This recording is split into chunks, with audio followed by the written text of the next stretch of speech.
Apakah seseorang yang menderita alergi, seperti alergi makanan, alergi obat, dermatitis, asma, dan orang dengan penyakit autoimun, dapat diberikan vaksinasi COVID-19?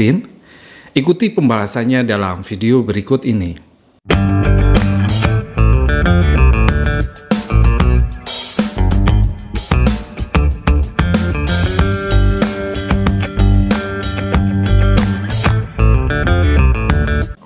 Assalamualaikum warahmatullahi wabarakatuh. Salam sehat buat semuanya. Jumpa lagi dengan saya, Dr. Fajar, spesialis penyakit dalam. Dalam video kali ini, kita akan bahas vaksinasi COVID-19 pada seseorang dengan riwayat alergi dan pada seseorang yang menderita penyakit autoimun. Perlu ditekankan bahwa apa yang saya sampaikan di sini adalah panduan berdasarkan rekomendasi PAPDI, yaitu Perhimpunan Dokter Spesialis Penyakit Dalam Indonesia. Ketentuan akhir kelayakan seseorang untuk mendapatkan vaksin COVID-19 tentunya didasarkan atas penilaian akhir dokter yang melakukan screening sebelum dilakukan vaksinasi. Alergi merupakan reaksi sistem kekebalan tubuh terhadap suatu stimulus atau antigen. Alergi bersifat spesifik. Apabila seseorang alergi terhadap suatu zat, dia tidak secara otomatis alergi terhadap zat yang lain. Prinsip ini yang dijadikan dasar utama penentuan kelayakan vaksinasi COVID-19 pada seseorang dengan riwayat alergi. Hal kedua yang menjadi dasar pertimbangan adalah kandungan zat dalam vaksin itu sendiri. Seperti dalam vaksin CoronaVac yang diproduksi oleh Sinovac bekerjasama dengan Bio Farma, terdiri dari dua komponen utama. Pertama adalah virus yang sudah dimatikan.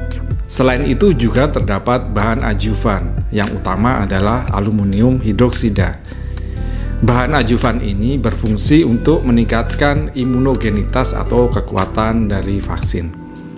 Pengetahuan tentang bahan kandungan vaksin ini penting diketahui untuk dapat memahami mekanisme alergi seseorang. Seperti dijelaskan sebelumnya bahwa reaksi alergi itu bersifat spesifik terhadap antigen tertentu.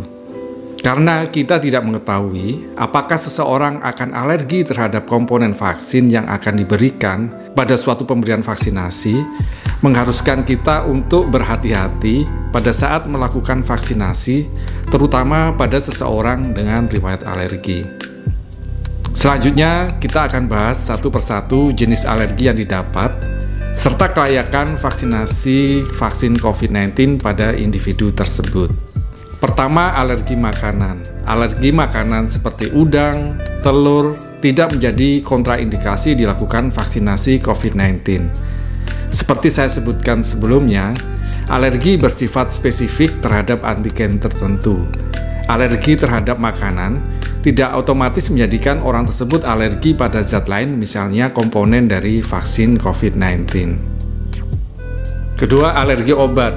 Seseorang dengan riwayat alergi terhadap obat seperti antibiotik, obat pereda nyeri, dan jenis obat yang lain, selama obat tersebut bukan merupakan bahan kandungan di dalam vaksin, pada orang tersebut dapat diberikan vaksinasi. Sama dengan penjelasan mengenai alergi makanan di atas, seseorang yang alergi terhadap antibiotika tertentu berarti dia secara spesifik alergi terhadap antibiotik tersebut. Orang tersebut tidak akan alergi terhadap vaksin kecuali apabila vaksin tersebut mengandung komponen antibiotik yang sama dengan jenis antibiotik di mana orang tersebut alergi. Seperti kita ketahui, dalam komponen vaksin CoronaVac tidak mengandung bahan antibiotik. Yang ketiga adalah dermatitis atopik. Dermatitis atopik merupakan penyakit keradangan pada kulit yang dipengaruhi oleh faktor alergi. Kebanyakan orang menyebut penyakit ini dengan eksim. Seseorang dengan dermatitis atopik tidak menjadi kontraindikasi untuk dilakukan vaksinasi COVID-19. Berikutnya, urtikaria.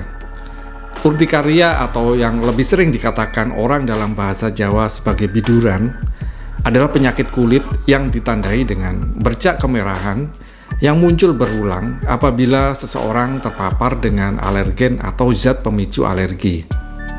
Sama seperti penjelasan sebelumnya, pemicu urtikaria ini bersifat spesifik. Jika tidak terdapat bukti bahwa timbulnya urtikaria pada seseorang diakibatkan oleh vaksin COVID-19 yang diberikan, maka vaksin tersebut layak diberikan. Bagaimana jika terdapat bukti bahwa urtikaria yang timbul akibat vaksin yang diberikan pada kasus ini, maka menjadi keputusan dokter untuk menentukan pemberian vaksinasinya akan tetap diberikan atau tidak berdasarkan pertimbangan keuntungan dan kerugian apabila vaksin diberikan.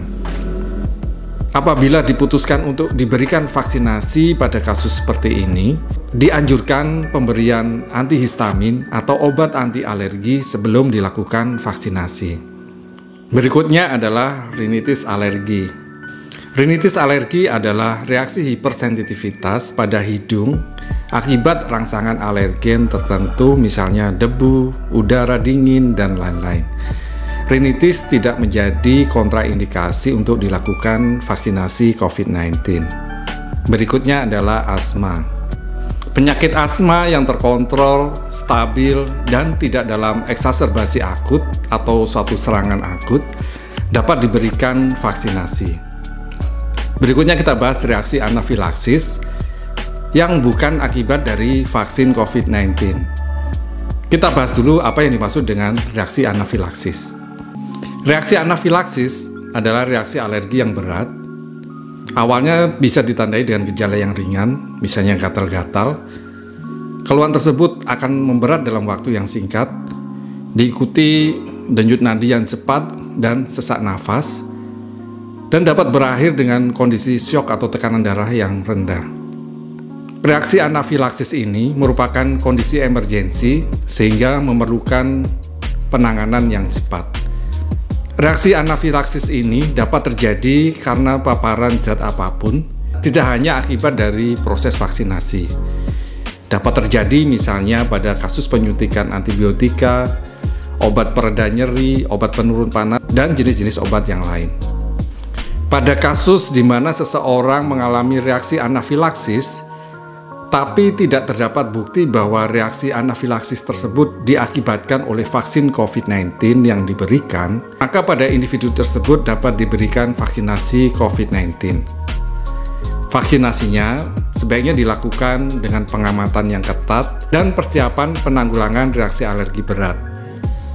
Sebaiknya vaksinasi dilakukan di unit pelayanan kesehatan yang mempunyai fasilitas lengkap dan memungkinkan tindakan emergensi. Berikutnya, seseorang dengan reaksi alergi berat akibat vaksin COVID-19 pada pemberian vaksinasi dosis pertama tidak layak untuk diberikan vaksinasi pada dosis kedua. Berikutnya adalah seseorang dengan penyakit autoimun seperti lupus dapat diberikan vaksinasi jika penyakitnya sudah dinyatakan stabil sesuai rekomendasi dokter yang merawat. Kriteria stabil ini ditentukan melalui penilaian aktivitas penyakit yang berdasarkan penilaian klinis dan pemeriksaan laboratorium.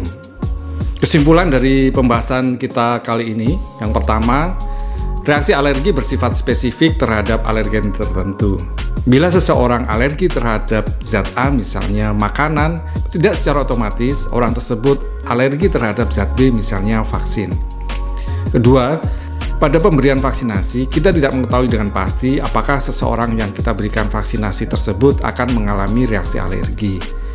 Dianjurkan untuk melakukan pengamatan tanda-tanda alergi pada 30 menit setelah dilakukan vaksinasi dan pengenalan tanda-tanda kejadian ikutan pasca imunisasi pada orang yang telah dilakukan vaksinasi setelah orang tersebut meninggalkan tempat layanan vaksinasi. Yang ketiga, timbulnya reaksi alergi berat pada penyuntikan vaksinasi dosis yang pertama merupakan kontraindikasi untuk dilakukan penyuntikan dosis yang kedua. Yang keempat, penyakit autoimun dalam kondisi terkontrol atau stabil dapat diberikan vaksinasi COVID-19. Demikian pembahasan kita kali ini. Jangan lupa subscribe, like, share, komen, dan nyalakan tanda notifikasi untuk dapat mengikuti update pembahasan topik-topik kesehatan berikutnya. Saksikan juga pembahasan berbagai aspek vaksinasi vaksin COVID-19 pada video-video yang lain di channel ini. Wassalamualaikum warahmatullahi wabarakatuh. Salam sehat.